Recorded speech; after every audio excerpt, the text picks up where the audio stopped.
Okay, how are you all? Welcome to the Human in the Loop, our May program from the Independent Museum Professionals group. Um, I'm Laura Roberts. I'm delighted that you're all here today. Um, we're going to start just with our usual explanation in case you're new to us of what IMP is. It's a network of independent professionals who provide a central hub of resources, knowledge, and connections. We are all volunteers. We support independent museum professionals wherever they are, working part-time, working full-time in big firms. We don't care where you are or thinking about it, which is a lot of our folks. And we work to strengthen the relationship between independent museum professionals and museums and to advance the museum field using our connections and our experience. So there are two of us who are hosting today. I'm Laura Roberts from Roberts Consulting in Cambridge, Massachusetts. Tamara Schwartz, who I'm sorry got um, off center there, who is the founder of Swiftwing Studio in California. She's going to be running the back of the house and, among other things, collecting your questions when we get to it. And our panelists and respondents. So Nik Honeysett is here. He's the Chief Executive Officer at Balboa Park Online Collaborative, and known to many of you for his work in technology. After he speaks, we've invited two folks who admitted that they've been cautiously using AI in their work and were willing to entertain conversation about it. Beth Housewert, whose firm is Inspired Impact, and Sarah Jencks, who has more associations than I could possibly fit on this slide.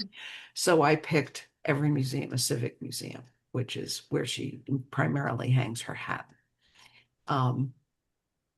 And with that, I'm going to stop my share and we're going to switch over to Nik and his slides. Thank you, Laura.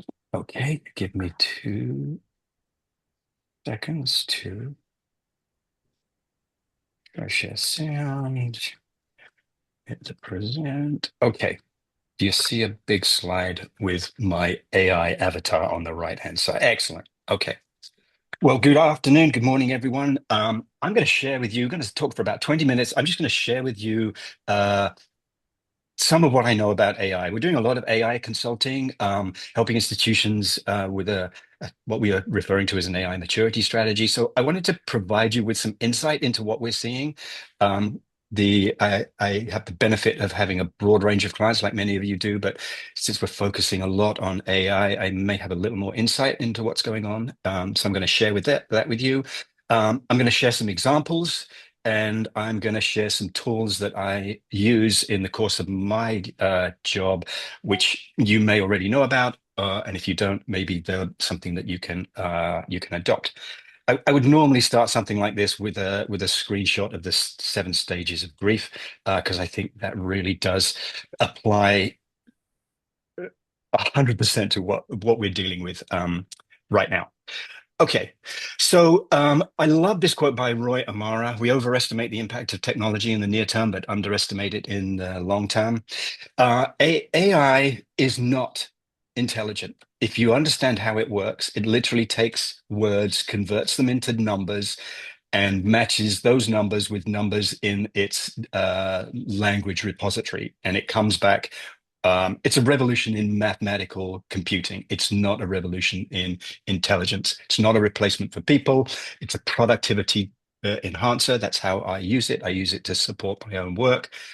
It does not know what it's responding to. It has no idea what it just said to you. So human in the loop is absolutely critical. If you're not reviewing what's coming out of it in detail, that's a problem. And I'll also just mention we're caught between the marketing that these AI companies are doing, which is really not to us, it's to their current and intended shareholders and venture capitalists. So it is completely overblown and overhyped. Um, At the other end of this of the spectrum is the clickbait on the news channels, which are kind of providing the gloom and doom, and the truth is in the middle. And so that's really what I want to kind of share with you today. But I do want to kind of give you some context because this what's happening with AI has happened with many technologies before. I don't know if you're familiar with this photograph. It was taken by Boris Eldagson. It won the Sony World Photography Prize in 2023, and Boris stepped up to the podium to accept his award and said, "I can't accept this award. This is completely AI generated." It's called promptography, and the reason I show this is because it explains why AI is a tool to be used by experts, because a novice could not create a detailed and accurate photograph like this. It requires expertise around the knowledge of photography if you really want to get the best out of it.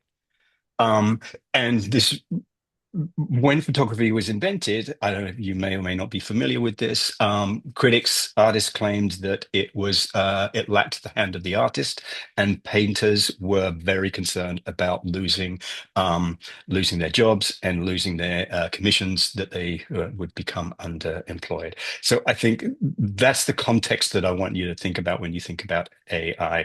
There is certainly some instances where jobs are being replaced, but really the AI is a tool to be used by us in the same way that we used our computers.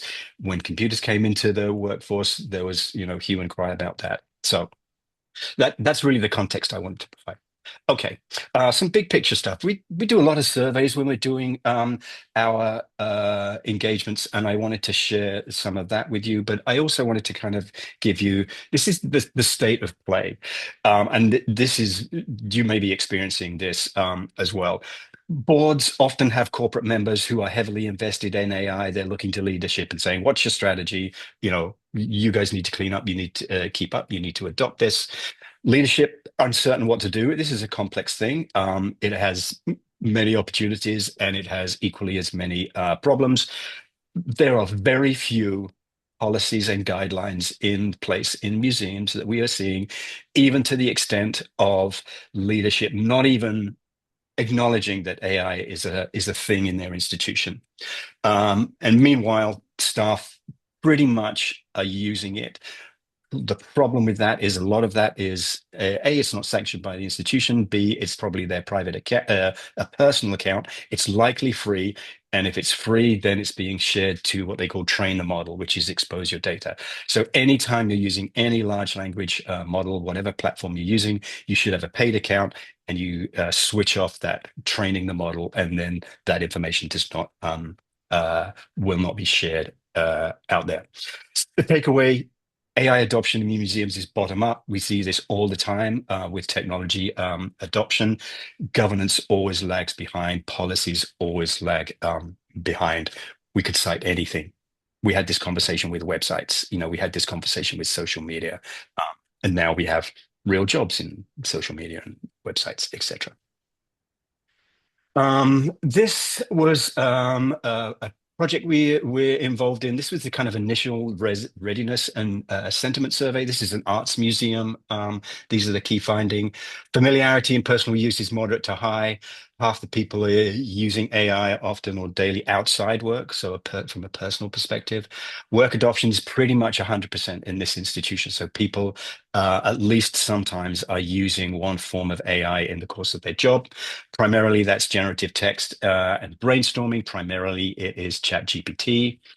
The sentiment is mostly positive, although there are some concerns about job security, and we're certainly seeing a lot of job security issues around security, with a lot of AI-enabled security systems coming in that are reducing significantly the security workforce. Training requirements, most prevalent are how to use it ethically, and security concerns, and also case studies, which is interesting because everybody doesn't want to use it until they've seen some case studies, which means there aren't many case studies around there to see. Although Europe is a good source for case studies, particularly on the front end. A lot of the work we're doing is based on the back end. It's just kind of like I said, kind of operational and productivity. So adoption is widespread, but there is a need for specific information on tools and specific roles about how to use it and tailored toolkits. This is the survey results using a gratuitous infographic. You may be familiar with this kind of style of image. It is just all over LinkedIn. If you're not familiar with how to create something like this, we're gonna do a little demo of that. I'll certainly show you how I just took the survey results and you literally click a button and it generates this thing, which is why there's so many of them in LinkedIn because it doesn't take you any time at all. I did a presentation for the Association of Art Museum Curators. They just had another annual conference a couple of weeks ago. This was from last year. So we did a survey about what curators were thinking at the time around the adoption of AI. 2/3 thought it should play an assistive role, so generative text, draft a document, etc. About a fifth who were absolutely adamant it shouldn't play a role. The concerns shared by all of us, misinformation, hallucination, bias, cultural insensitivity, the concern about loss of human expertise, transparency, authorship, all these things that are deeply concerning about AI. Curiously, 2/3 thought that AI could improve the quality of curatorial work, not necessarily right now, but headed in that direction, particularly when you start talking about training institutional models to understand the institution and the collection and its voice, etc. And at that point, about half had used AI tools in their curatorial work. By the way, I should say there is a QR code to link to this presentation at the end. Another question we asked was how ready is your institution to explore or adopt AI tools in curatorial practice? If you're familiar with the adoption curve, which is a kind of a bona fide kind of implementation trajectory for technology, it's split into innovators, small percent, early adopters, early majority, late majority, laggards. It's a understanding that all these types of people are in an institution is important when you're trying to implement a technology like this. And what you'll recognize is that the data from the curators maps pretty much exactly to that left-hand side of that adoption curve. So this AI is tracking as is kind of every other technology tracks as it's being adopted. We're also doing a very interesting project with a non-profit environmental group who have this kind of dilemma of understanding that AI can help them with sustainability from an operational standpoint, kind of enhanced capabilities, productivity, but then the consequence of doing that is in opposition to their mission. So it's a very thoughtful project that we're doing. You'll see here a lot more concerns than benefits. The red is all the concerns that you would expect: environmental impact, mission misalignment, et cetera, and then the positives are energy efficiency. So we're coming up with a thoughtful strategy about how that can be adopted that is acceptable by the staff and board, and B, does help improve their operations. And I'd be happy to talk about that in more detail.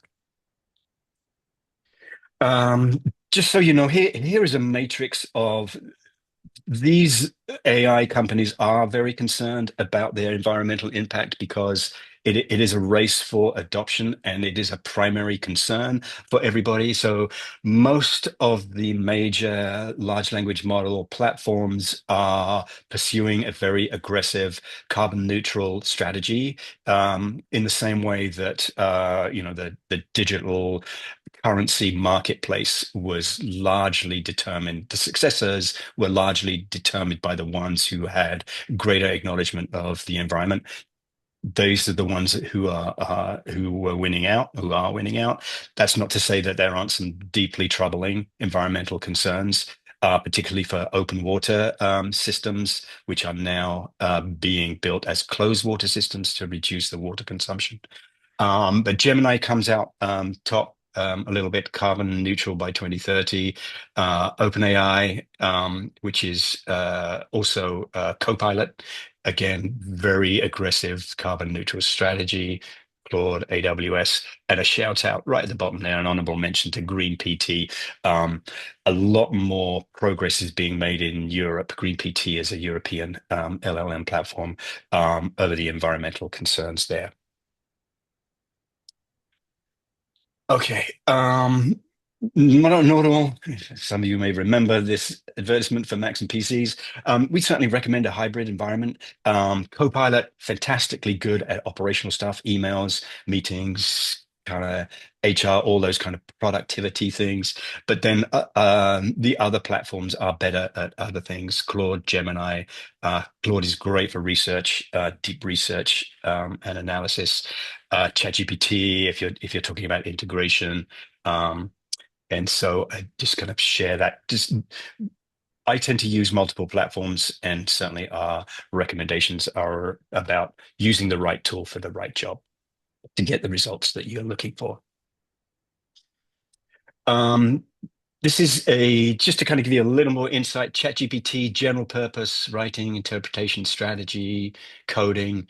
Gemini, great for large data sets if you're doing that analysis. And Gemini is deeply embedded in the Google stack, as Copilot is deeply embedded in the Microsoft stack. Really good at the productivity platforms. And then Claude, which is Anthropic, deep research, long documents, policy analysis. So these platforms are beginning to kind of take their own paths on the kind of domains and disciplines that they're trying to target. Like I said, I'm going to share a link to this presentation so you can peruse this matrix at your leisure. So some examples. This one probably the most deeply concerning. About a year and a half ago, I think the NASA at Duke University decided to test what a ChatGPT, in this case, could do with respect to creating an exhibition. They uploaded their collections data to ChatGPT, asked it to come up with half a dozen exhibition theme suggestions. They picked two to kind of delve into a bit more. They picked one. They got ChatGPT to generate the object list, the hang sequence, and it did expose some works that the institution itself would never have considered to exhibit. They also got ChatGPT to write all the labels and interpretive text and didactics. You'll see this graph at the bottom is from the Association of Art Museum Curators about how comfortable they would be displaying AI-generated descriptions and interpretations to the public. Uh, Almost half said yes with human review, slightly less said absolutely not. And so the way that NASA got around it, you can see from this diagram, is they put the ChatGPT generated text on one side in that kind of 90s computer, or maybe 80s computer format, and then their own interpreted text on the left-hand side. So there was a clear distinction about what was used for what, again, addressing that issue of transparency. Um, the major point about how AI is being implemented for our kind of daily lives, and you've probably seen this with Google, you know, Google is no longer, here's some keywords, return me a list of the top 10 hits. Uh, Google AI Overview is significantly overtaking search results right now. It's one of their fastest growing interactions with Google. So it's more about having a conversation against data than it is about querying it. There's an example. We've been working with the Carnegie Hall Rose Archive. They have exposed their archive under an AI layer, which allows you to have a conversation with the data. So rather than searching for discrete concerts, musicians, performances, etc., you actually enter into a conversation. It's a much more natural way of responding to it. There's a QR code there if you want to take a look and see how that works. Um, oh, which is here. Okay. This is an example there's a couple of lessons here. This is the British Museum's collection, which was released under Creative Commons for educational use only licensing about 2 years ago. A Canadian programmer took that and built a ChatGPT layer on top of it, which allows you to have conversations with any object, with any work of art. It's highly personalized. You can interrogate it at any educational level in any language from any lens, and just kind of go down that spiral of interaction with the collection object. This has massive implications for static wall texts, I think. Okay, some tools. One of the so ChatGPT, if you're using ChatGPT, its deep research function is really good. If there's one lesson, I'm certainly not going to talk about prompting, but if there's one recommendation I have to you is whatever large language model you're using, use it to construct the prompts before you query it. It will do a much better job and you will get a much better result from it. I use deep research a lot in the course of working with clients, sometimes just for me to figure out what the status is, and sometimes to generate reports for our clients. So ChatGPT, there's that plus sign. If you haven't used deep research, I highly recommend it. Like I said, get it to draft the prompt to do deep research first. Um, Notebook LM. I'm assuming most people have a Gmail. If you have a Gmail, you have access to Notebook. It is a fantastically powerful tool set. What you're seeing here is this actually kind of provides a model for how Copilot is implemented across institutions. So Copilot is embedded across, if you have a Microsoft account, Copilot is embedded across all those applications that you see. It has access to all the documents and drives that you have access to. And so the kind of model for that is this notebook, which is there's three panes here. On the left-hand pane are your sources. So you add documents, slide decks, PDFs, images, whatever it is. They can be links, can be a website. And then in the middle is your querying with the language model. And then on the right-hand side is a set of tools that allow you to create something, a product from the content. So that gratuitous infographic. That is on this left-hand side, you can see on the bottom right, infographic. It's in beta. So you basically point it at a data set, you click infographic, and 3 minutes later, you have a overly designed infographic that represents your data. You can also do audio interviews. Maybe well, I'm probably going over my time, but happy at some point to share with you what is generated out there. Video overviews, reports, quizzes, slide decks, mind mapping, flashcards. It's a very powerful tool set. I highly recommend. Again, if you have a Gmail account, go to notebooklm.google.com and you'll have access to it. Agentic AI. So AI is coming into all the tools we're using. We're starting to see it in collections management systems, asset management systems. It's coming into CRMs. That's called agentic AI. It's just a contained environment. I use Otter AI a lot to record meetings. It has an AI agent with it, which is very powerful in summarizing conversations. And I actually do a lot of work in Otter AI around creating proposals, doing analysis, because it's a very good engine. In On YouTube, if you go to YouTube, every video on YouTube you'll see that little kind of star. It has an AI agent associated with the video. You can interrogate the video. You can tell it to pull out. If it's a 2-hour lecture, you can tell it to summarize it. You can tell it to pull out if it's a curatorial lecture, for example, give me all the video stops for all the works of art that were shown. It's massively powerful tool to interact with videos. And then ChatGPT has its own browser, which allows you to surf the web with an agent alongside, and it will, whatever website you're looking at, you can interrogate the website through ChatGPT, so you can have a conversation now with every website. Rich media. I promised a couple of more minutes. This is a photograph from the 1915 exposition at Balboa Park. It cost me about 35 cents to create this and about 30 seconds. It cost me about 50 cents to do the same thing and make it color. And I think maybe I will end it. If you haven't seen this, it's 2 minutes. If you bear with me, I think this is and maybe this is how I should end. This is a very salient comment on AI. I'm fascinated by AI. Obviously, this is a world that we're all going to be living in. The question is, what is it, and how to control what it is, and how to keep it from basically taking over our essential human gifts, such as thinking, feeling, or perhaps we should say storytelling. I'm Stephen Greenblatt, and I'm the John Cogan University Professor of the Humanities.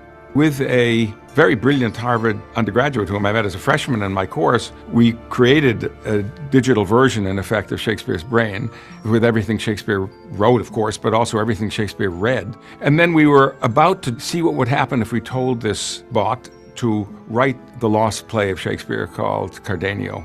And then I stopped. If this works, wouldn't it be in some way the destruction of everything you've spent your life thinking about, the actual life histories, the life experience of the people who created it, if it's a machine that just creates it, and if it's good? If it's bad, it's not a problem, but if it's good?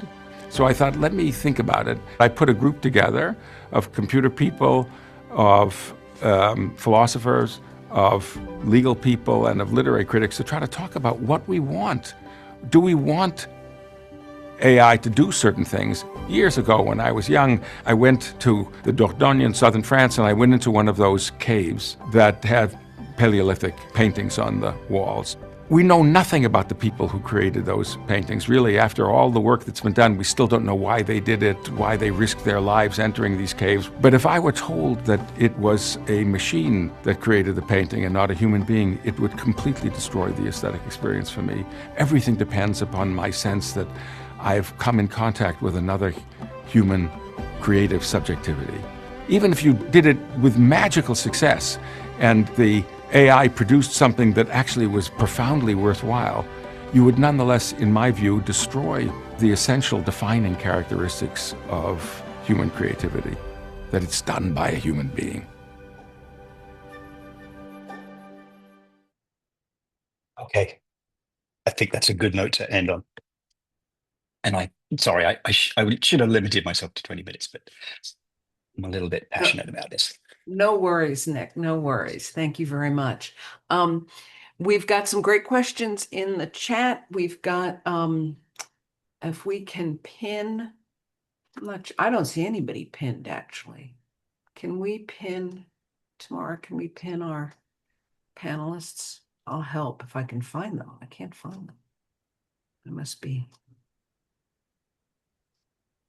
Let me go back to screen one and I'll find them.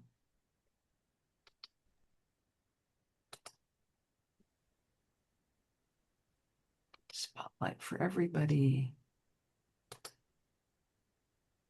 Add spotlight. Add spotlight. I'll even spotlight myself. There we go. You should now see the four of us. Is that what have I done that right? Probably a bot could have done that more easily. So we've got a lot of questions. One of the questions that I'm going to start off, and then Tamara is going to give us, come on and give us some other questions while she's sitting back there scurrying around the chat. So one of the questions that's really come up, and it came up in Susie Wilkening's paper that you suggested that everyone read, is the question of trust and transparency, and the fear that as this conversation about what's real and what's not real, the issues that Professor Greenblatt raised. How do we ensure that our clients remain trustworthy institutions? What do we have to think about when we work with our clients to protect their reputations and the trust that our visitors have in us as reliable, accurate, fair, creative institutions?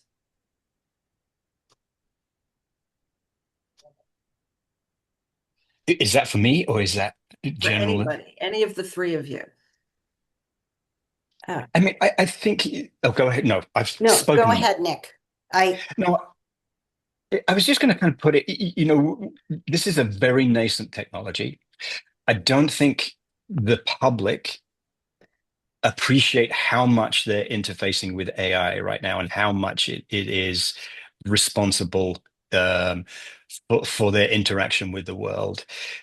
There are generations coming in who only know how to deal with it, which is problematic. I saw there were a couple of things around education. And I think it's in the media all the time, AI. And at some point, it's not going to be, it's going to be less in the media, and it's just going to be the cost of doing business. And so I think the conversation really needs to be about where we are right now, because where we're going is going to be different. There's going to be a lot more acceptance of it because AI is kind of going into relief, right? It's like all technologies. It's just kind of, it's going to just become part of the furniture and it won't be so apparent. I think right now museums have a responsibility to to maintain trust, because a lot of the media are highlighting how bad it is and how and it genuinely is problematic. It is less biased than it used to be, although it still is problematic there, and that's because it as the models are being trained, as the organizations that own these models are responding to the public perception, they are training these models to do a better job. But there are still some massive problems. But just being transparent, the institution I showed that data around kind of readiness for has a policy that it is AI is only used upstream. If content is going to end up in the public view, it is upstream, so it's an initial draft, and then it has to go through a sequence of human reviews. And so that's kind of from a protection standpoint. There are, and I think that's why we're focusing internally on helping institutions be more capable and productive, because the institution really needs to understand what this is, when, how it's, what the consequences are, what the opportunities are before they start putting it out in public. And that's going to take some time. You're muted. Sarah, you had thought on this? Oh, no, I mean, actually, I was going to say almost exactly what Nick said, which is that my use of AI is entirely in getting and I'll talk more about this, but it's in getting myself started and taking things that I've already written and trying to reformat them and repurpose them for other uses and things like that. So it's definitely, would be very, and I'm always transparent with people when I'm doing that. But yeah, I think we're not ready unless you're doing something like what the Nasher did, where they're explicitly showing how AI is working. And I think that actually gets Jackie to some of what you were asking in your question about education, is how can we demonstrate where it is working and where it's not working. And I teach a graduate seminar at GW, and similarly, I've had conversations with students about AI. They've moved now to orals instead of written and exams. And I'm also getting written pieces from students in which they have to reflect on an experience that they had in person. So it makes it much harder. Actually, similarly, Sarah, I have an assignment for my grad students in which they take historic philosopher and a current day educator, an interview with a current day educator, and create an AI generated conversation between the two, and using two separate platforms and then comparing the two, and then doing a critical analysis of the differences and also what's missing. So in a way, using AI to sort of stimulate conversation to connect the past to the present and begin to generate ideas for the future. So it's been interesting. I haven't really dug through their responses yet, but I'm interested to see how this goes. The first time I'm doing this assignment. Thank you. Thank you. So when I started to think about this, we had some conversations in program committee, and one of the questions was transparency. So you're an independent museum professional and you use AI, and you use it responsibly. You divulge it when you do it, and your client says, no, you can't. It's kind of built into your business productivity at this point. What's your response? Beth, what's your response? When I've worked with people, I say, I use AI as a thought partner.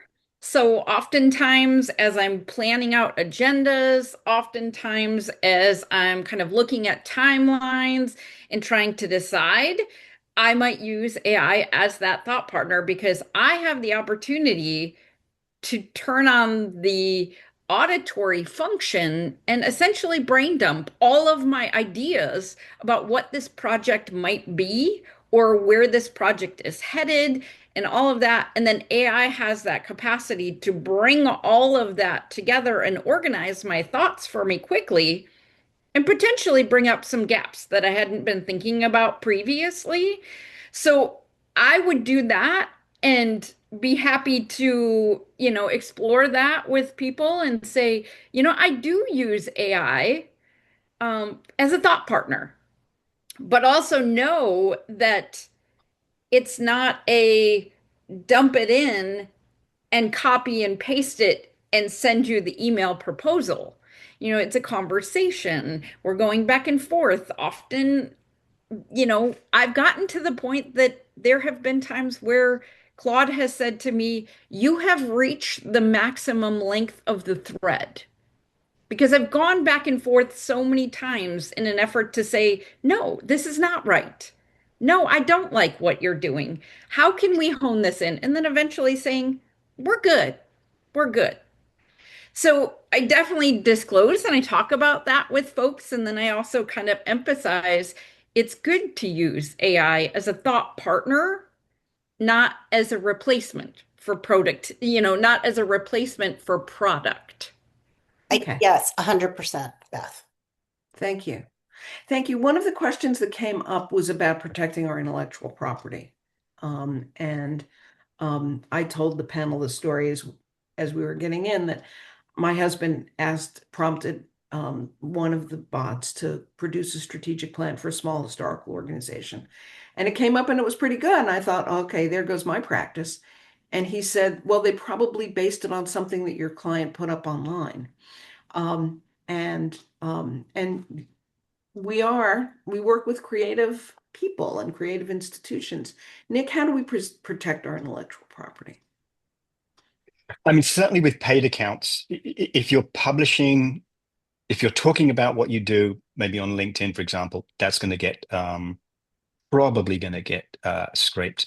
Although the LinkedIn is getting a little smarter about stopping the bots doing that. But a paid account, make sure you're turning off training the model, and it's going to stay inside.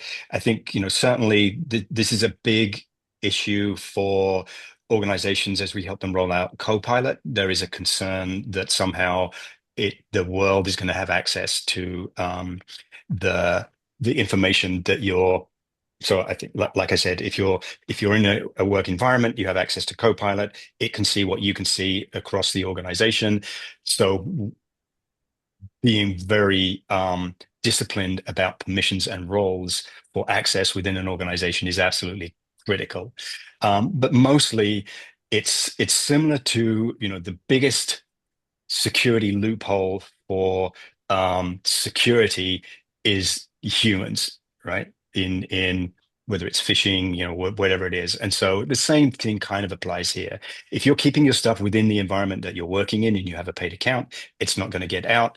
But if you put it out there, then it's out there. And once it's out there, it's gone. So if Sarah writes a curriculum for a client and the client says, we're going to put this curriculum up on our website, It's Sarah's out there. intellectual property is just fair game for anybody who wants to repurpose that somewhat automatically. So speaking of this, I went to a session at AAM that was called Artificial Intelligence, Culturally Competent Artificial Intelligence. I think it was someone from Lord Cultural Resources with two Mhm. people outside of the museum field on the panel.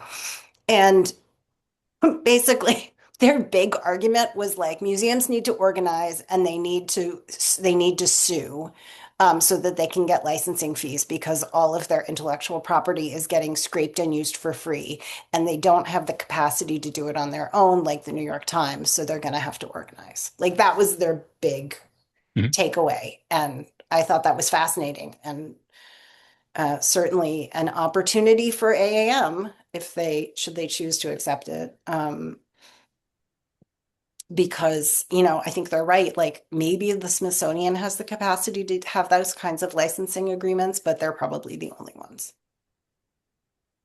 Tamara, any questions from the chat that you want to bounce over to us? Well, I think we've touched on a number of the questions that have come up already, but I guess one that maybe has not been addressed explicitly came from Kevin Carr, who highlighted the fact that a lot of the current generative AI models were built on using copyrighted materials, and particularly for institutions that ostensibly have a mission to support artists and other creatives. What are the implications of using these tools that have been built in a arguably extractive way?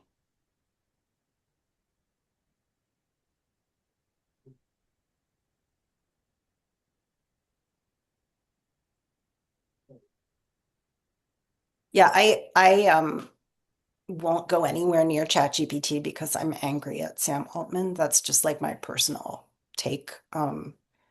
And I'm very worried about data centers. I live in Washington, D.C., and they're all over the country and all over the world, but in particular, Virginia is really, there was an article yesterday in the Post about the real concern about the public health concern about data centers and the air. And that freaked me out a little bit. So I'll definitely, be thinking about that. Um, From a general perspective, I think this is the problem with the lack of policy and governance in institutions, right? I don't know how to incentivize the leadership that we work with to get their arse in gear and do something about it.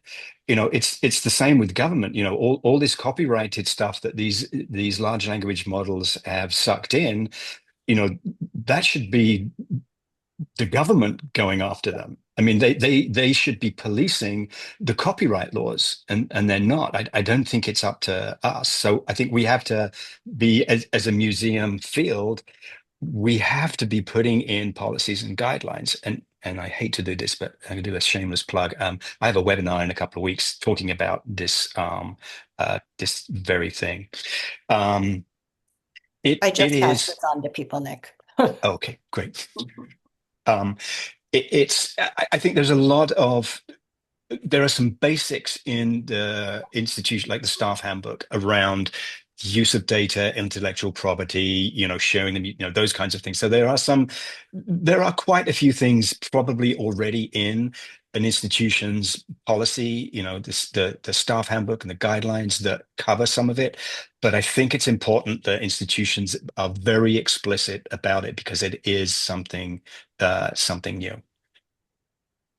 Well, and I think one of the things I've been aware of in talking to clients about AI is that the leadership, and I fear this is also true in the government, when I'm no spring chicken, but the gerontocracy that is the House of Representatives and the US Senate is really not on it, right? Like and this was the same thing that happened with the internet. This is how we got the wild west Mhm. of the internet in the 90s.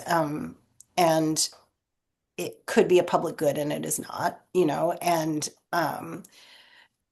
so I think the fact that many of the leaders of our organizations don't understand, like some of them do, 100%, but many do not. And so how does, if that leadership is having to bubble up from the bottom, it's going to be a lot less effective. And it often ends up with the IT people, right? Also, and like the IT people don't understand the humanities issues here, the IP, and it's not their job. Yeah. Yeah, I I, was just having a big conversation last week with another friend inside the museum world that had just presented at Interactivity, the Association of Children's Museums annual conference, in regards to how are we educating the general public about AI and what is AI and how does it function and what are the things that you're doing on a daily basis that are influenced by AI already. And I think that that education part of it, kind of like we mentioned earlier, is huge because in so many conversations that we've had about AI or not, when you don't know, that gray area automatically gets filled with the worst case scenario, or it Mhm. gets filled with fear and things like that. So if people are just continuing to not know, I think that it is perpetuating this uncertainty and negativity and things like that. And if you just start to dip your toe in and say, what is this? How can it be used? Then you start to have a little bit more ease and understanding of maybe where you want to go in the next step, but you know, deleting maybe some of that concern that you might have because you're filling the gray space with education.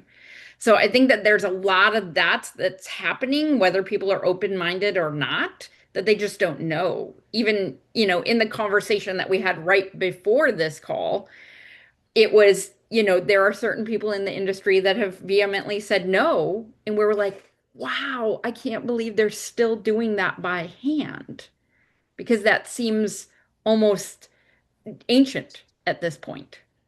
So, well, yeah. And thinking about ourselves and the businesses that we're running, right? If you don't use the tools that are available to you, it's going to end up putting you at a competitive disadvantage at some point. Now that's, Sari Boren has made a couple of points in the chat about values. And, if it's antithetical to your values, if you're worried about the data farms, you're worried about the water runoff, you're worried about issues about creativity, um, yes, and understand that it may put you at a price comparative disadvantage, or even potentially at a quality disadvantage if you really feel as if using these tools is improving the quality of your work.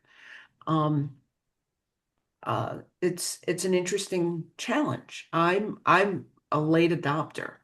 I've only just started processing board surveys, the long answers, the Mhm. open-ended questions from board surveys. And boy, the first time it saved me 4 hours, I was ready to sign on for the rest of my life. I do want to point out in the preparatory material that was sent out, there is a link to the Stephen Greenblatt video, as well as if you go up in the chat, a report from the DeVos Institute. I just went to a webinar they did a couple weeks ago. That study about what goes into your policies is really exhaustive and very interesting. Um, and I commend it strongly. I was on the phone with a client, which is a literary site, and all I had heard is that, to Nik's point, the board is all like, go, go, go AI. And some of the staff were being very resistant. And I said, maybe you're going to say, as with Stephen Greenblatt, we're not going to use AI to reproduce the poet's poems. Not going to say what site it is. But can't we use it to research development prospects? And the executive director said, actually, the pushback is coming from the person who runs our gift shop. It's not coming from our educators. It's not coming from literary historians. It's not coming from the English professors on the board. And one of the things I've heard, and Nik, maybe you can, is that that in fact it's counter-generational, that it's people in their 20s who are being the most resistant. And is it because they're afraid for their jobs?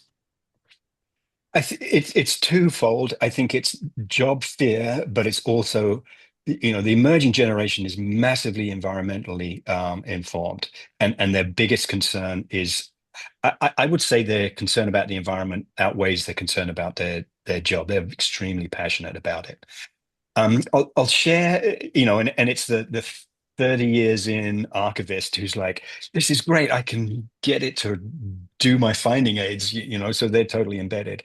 I'll share with you, we have a three-phase strategy, because we do get resistance, and I always use the adoption curve, right? Because any group of people, you are going to get people who are at both ends of the spectrum, people who just want to jump right in and do it now, fire ready aim, and then people who are like, nope, it's not going to happen, and all opinions are legitimate in that, and if an institution has made a decision to implement Copilot, for example, it is a choice. You don't have to use it if you don't want to, but it's there if you do. So we have a three-phase strategy, particularly with Copilot, which is fantastically good at productivity. Phase one is, how do you eliminate or reduce the administrative overhead of your job, right? All of us have administrative overhead, which prevents us from actually doing the job that we are paid to do. And so addressing that first, which Copilot is really good at, is key. The second phase, and that's going to take some time, right? The second phase is, how do you use AI to support your actual job, your core job, so that kind of programmatic stuff. That takes quite some time too, because it's learning who you are and how you work and what you do and all that kind of stuff. And then the third phase is, how do you use AI to be kind of more innovative and more creative? And so I think the message there is clear, that it's not being implemented to replace jobs. It's a clear message that it's there to help you as an assistant to do the actual job that you're being paid to do. Do you want to talk about the San Francisco security force? So I mentioned briefly about job loss. And so SF, I don't know if anybody who works with SF MoMA is here, but they did an interesting study on the effectiveness of security in object protection. And they found that there was no correlation between the presence or absence of security guards and either close proximity to objects or even damage to objects. So they have implemented, and by all accounts, they've saved $2 million a year. They had a contract security service, which they've now reduced to a core team, which is kind of managed by, many of us probably have Ring cameras. You set out an area, and if anybody steps into it, you get an alert. And we probably all been in museums, or step away from the painting. So that kind of stuff, which actually is very advanced, and with these AI backends, it's actually very predictive as well.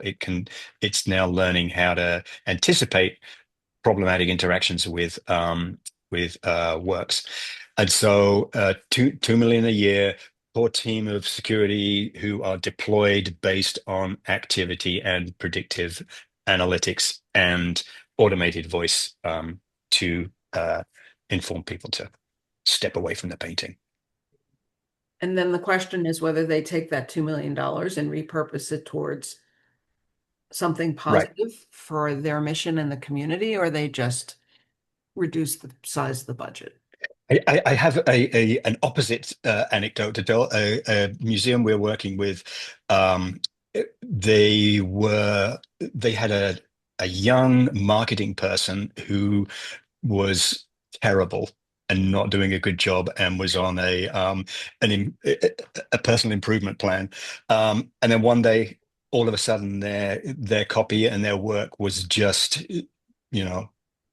completely opposite to what they've been generating and was actually really good. And it turned out that they had started using AI as a kind of upstream to start their work, and they were properly using kind of human in the loop and reviewing it, but it saved their job. Wow. So Heidi is suggesting the program co-work. We will put that idea into your thank you email. I'm going to thank. Before I do that, I just want to remind everyone I've pulled up some version of that adoption curve just so that people remember what it is that Nik talked about, and think about maybe where you are and where some of your clients have been in that. The important thing about this, Laura, is that this is applicable to staff as it is to the public. Any group of people who are interacting with technology. And so there is going to be a significant percentage of audiences who don't want to deal with, explicitly don't want to deal with AI and generated stuff. Interesting. And of course, our boards are just people too. It's hard to remember. Are they though? Well, I've had clients that would happily replace their board with a table of bots as long as they had the financial capacity to support the institution. I didn't really say that, did I? I want to thank Nik and Beth and Sarah. Thank Tamara for doing all of the background work. Keep in touch. Visit us at our website, indiemuseumpros.com. Email us, info@indiemuseumpros.com. You can follow the QR code. You can find us online. We're on Instagram and LinkedIn. We have backed away from Facebook, but we're still on Insta and LinkedIn. You can volunteer. Facebook is the worst. Which is the worst? But from a security standpoint, Facebook is the greatest offender. Okay, well, good to know. Volunteer. If you want to be on the program committee, be on the marketing committee, send us your program ideas. Yes, Nik. Sorry, let me just share my the 2 seconds. Here is link to your program in 2 weeks. No, I shared that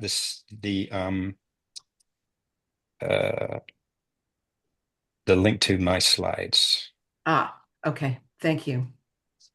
Let me actually I'll post it in the if it's difficult to share it right now, we can send it out in the follow-up email as well. Okay, let's do that. Provide that link to us.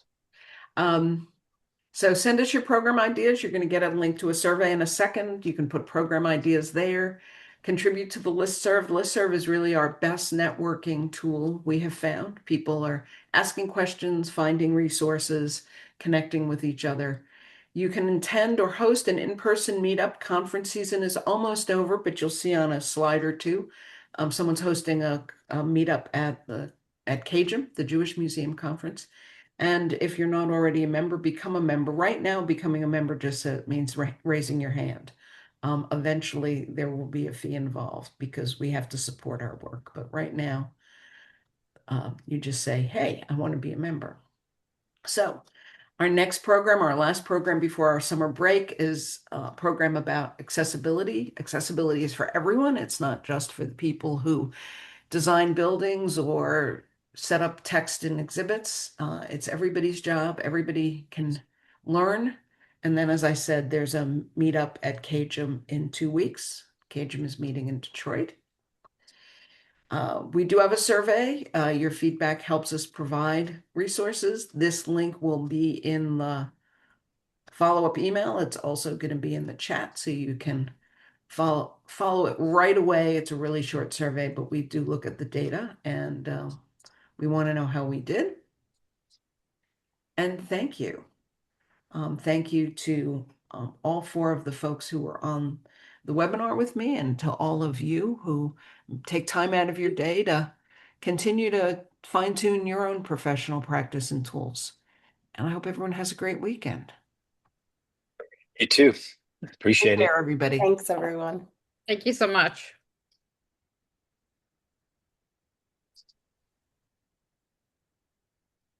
Can we stop the recording? Recording.